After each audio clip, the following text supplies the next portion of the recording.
कभी धनाधन एनीमे देखा है? एक शोनेन एनीमे जो कि सुपरनेचुरल जॉनरा में आता है and start to feel like a romance anime and I don't know why but दानाना is the best anime I have watched this season. और अभी तक इसके जितने भी एपिसोड रिलीज हो चुके हैं इसकी हाइप भी जस्टिफाइड हो जाती है। वैसे तो मुझे शुरुआत में एनीमे बहुत ज्यादा वियर्ड लग रहा था और मुझे पता नहीं था इसमें हो क्या रहा है, लेकिन धीरे धीरे रियलाइज की इसमें चल क्या रहा है। लेकिन उन सारी चीजों से पहले बात कर लेते हैं इसके प्लॉट की। एक लड़की होती है जिसका नाम होता है मोमो और एक लड़का होता है जिसका नाम होता है कैट। बाद में इसको एक निकनेम मिल जाता है जो कि होता है ओकारो, जो कि इस लड़की ने दिया होता है with obvious reasons. I am not gonna tell you why, but ये इन्फो आपके बिल्कुल भी काम की नहीं है, क्योंकि असल बात ये होती है कि जो लड़की होती है उसे गोस्ट पे यकीन होता है लेकिन एलियंस पे नहीं, और लड़का होता है उसको एलियंस पे यकीन होता है गोस्ट पे नहीं, और वो ये देखने अलग अलग जगह चले जाते हैं। And guess what happens, they both exist. फिर लाइक एनी अदर एनीमे वो कुछ स्पेसिफिक चीजों के लिए, कुछ स्पेसिफिक गोल्स के लिए कुछ टास्क करते हैं जो कि बहुत ज्यादा बड़े इवेंट्स में तब्दील हो जाता है। And as I said any other anime, लेकिन ये फिर भी एनीमे बहुत ज्यादा बढ़िया है और पार्टियों से बहुत ज्यादा अलग है। ऐसा क्यों? Because of its characters. लड़के के बारे में ज्यादा नहीं बोलूंगा क्योंकि he is just Mob Psycho and he looks like him too. एक इंट्रोवर्ट लड़का, इसका कोई दोस्त नहीं होता, उसको एलियंस के बारे में जानना बहुत ज्यादा पसंद होता है और उसके पीछे का रीजन होता है ताकि वो उनको दोस्त बना सके। बेसिकली ये मेरी तरफ बहुत बड़ा बिजनेस होता है। And momo is just good साकुरा with psychic powers. इसके पास में भी कुछ अननेसेसरी प्रॉब्लम रही होती है जिनका कोई सर पैर नहीं होता, बट स्टोरी के लिए जरूरी है तो देखना पड़ेगा। And I want to take some time for Momo's grandma, because why not. At this point मैं सिर्फ उन्हीं के लिए पूरा एनीमे देख सकता हूँ, लेकिन इस एनीमे एक लड़की होती है जो मुझे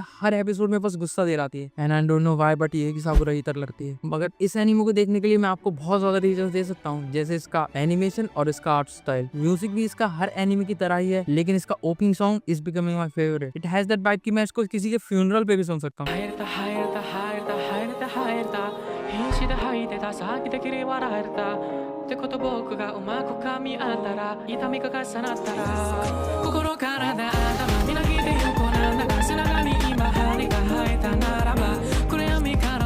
अगर मैं इस एनिमे को प्रेस करना बंद करूँ तो इस एनिमे की सिर्फ एक ही बुराई है, वो है इसकी फास्ट पेसिंग होना और पेसिंग बीच बीच में टूट जाना। लेकिन फिर भी ये शो बहुत ज्यादा फास्ट पेसिंग वाला है। बाय द वे इसका हॉरर और ह्यूमर का भी बैलेंस बहुत ज्यादा बढ़िया है। कभी भी आपको कोई सीरियस सिचुएशन में ये फनी मोमेंट आ जाएगा जो कि आपको हंसा भी सकता है।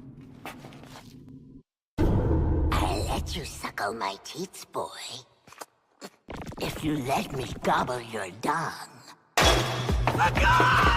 और इसके एक्शन सीक्वेंस सीरियसनेस बहुत ज्यादा बढ़ा देते हैं जो कि इस एनीमे में परफेक्ट जाता है। बेसिकली मुझे तो बहुत ज्यादा पसंद आया। और बात करें इसके एक्शन की तो इसका एक्शन तो इतना ज्यादा बढ़िया है कि अगर आप ब्लिंक भी करेंगे तो कुछ ना कुछ मिस कर देंगे। लेकिन इसकी एक और बात है कि इसके फाइटिंग सीन्स में मोमोज के अचानक से कपड़े उतर जाते हैं, आई डोंट नो व्हाई। और ये इस एनीमे की बुरी बात है, अच्छी है आप डिसाइड कर लो। लेकिन जो भी हो, स्टोरी इसकी हमेशा इंगेजिंग रहती है। और अभी तक इसके जितने भी एपिसोड आए till the date I am recording this, सारे एपिसोड मुझे कंपैरेटिवली बहुत ज्यादा पसंद आए हैं बाकी के एनीमे से जो मैंने अभी देखे। And it's definitely worth a watch. अब मैं ये एनीमे आपको देखने के लिए रिकमेंड तो कर सकता हूँ, लेकिन आई डोंट नो आगे इसका क्या होगा। वैसे तो मैं कोई भी एनीमे तभी देखता हूँ जब उसके सारे एपिसोड एयर हो जाते हैं, लेकिन इसकी हाइप इतनी बन रखी थी कि मुझे ये देखना ही पड़ा। लास्ट टाइम अगर कोई ऐसा एनीमे था जो कि मैं एयर होते हुए इसे देख रहा था, वो था द प्रॉमिस नेवरलैंड का सीजन 2, और उसका तो हाल आपको पता ही है क्या हुआ। And I hope it doesn't end like Hell's Paradise. And इसका opening is just awesome. Bye. चल चल सड़कों पे होगी ठन ठन ठन ठन।